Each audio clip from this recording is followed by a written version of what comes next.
सासू माँ बदल गई।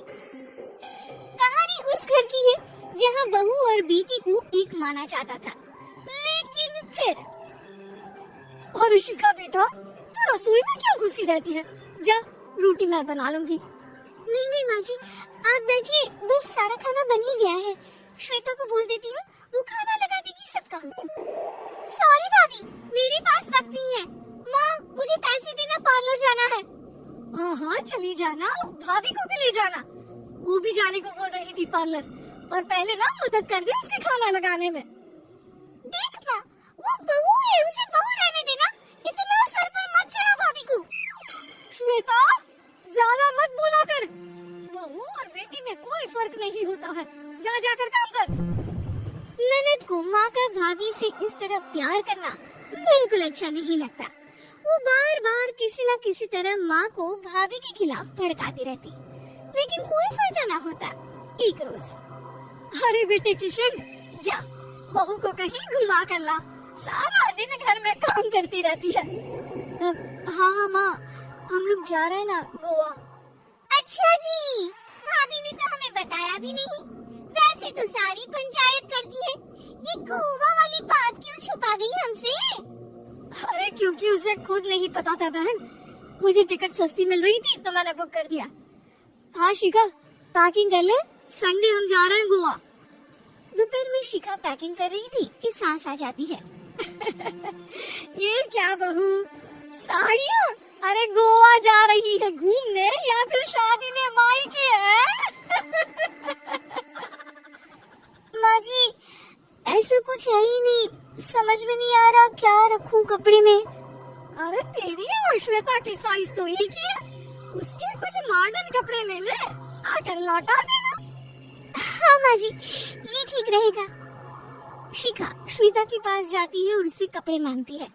ना जी ना, मैं अपने कपड़े ना दूं, वैसे भी फैल जाएंगे मेरे कपड़े, बहुत महंगे वाले हैं। शिखा मुंह लटकाकर कमरे में आ जाती है तो सास कहती है, चल तैयार हो जा, तुझे मैं शॉपिंग करा कर लाती हूँ गोवा की। बस फिर क्या था, सास बहू निकल जाते हैं मार्केट और एक से बढ़कर एक ड्रेस खरीद कर घर आते हैं। पहले बता देती कि नए कपड़े दिलाने वाली है भाभी को, तो मैं अपने ही दे देती ना भाभी को, मुझे दिला देती नए कपड़े।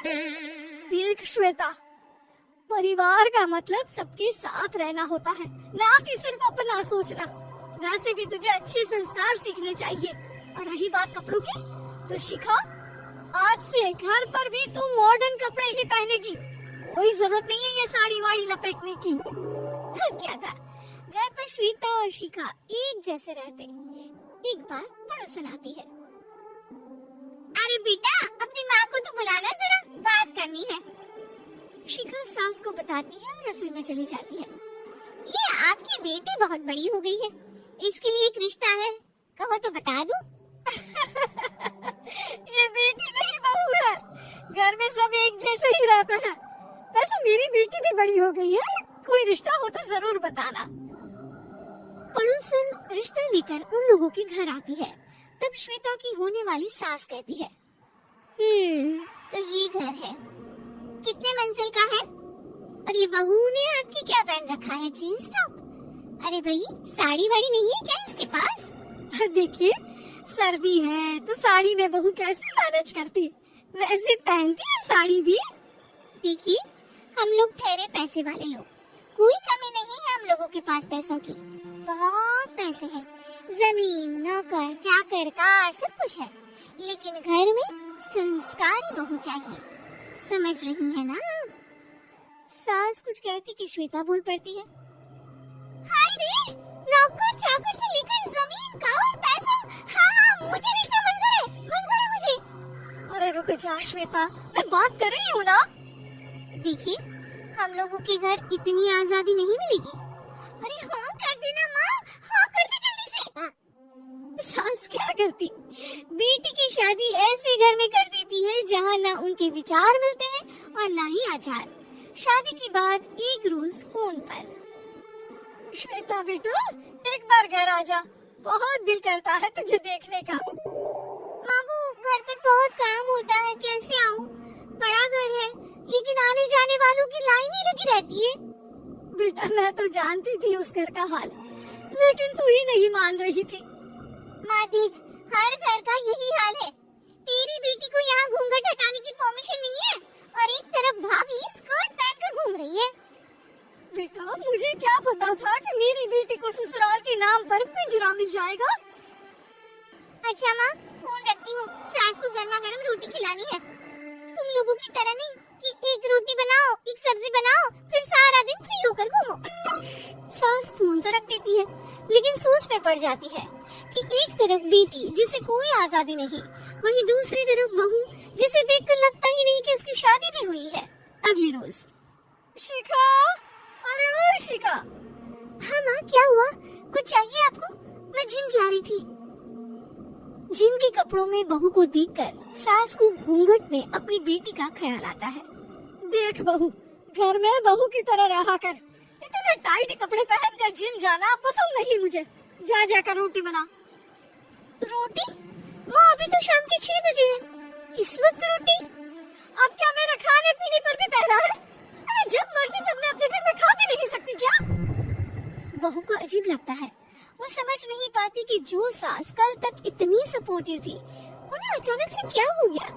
वो किचन में जाती है, गरम रोटी के साथ 2 तरह की सब्जी, रायता, सलाद सब लेकर सास के पास आती है। माँ जी, खाना।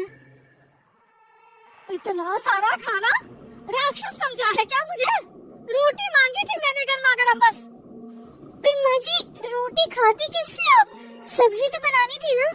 अरे भूख मर गई मेरी तेरी बहस से। जा जाकर काम कर, अंदर पूरी रसोई साफ कर। बहू अंदर चली जाती है। थोड़ी देर में श्वेता घर आती है। अरे शिखा जल्दी से चाय ला, पकवान बना, मेरी बेटी आई है। अरे नहीं नहीं माँ, ड्राइवर बाहर खड़ा है। मैं तो घर का कोई सामान खरीदने के बहाने यहाँ आ गई हूँ, मुझे जाना होगा। अरे बेटा, पर कितने दिनों बाद देख रही हूँ तुझे, रहने आ जाना 2-4 दिन के लिए। आ जाऊंगी माँ, जब मेरी सास मरेगी तब। मैं तो रोज मन्नत मानती हूँ कि मेरी सास मर जाए तो अच्छा है।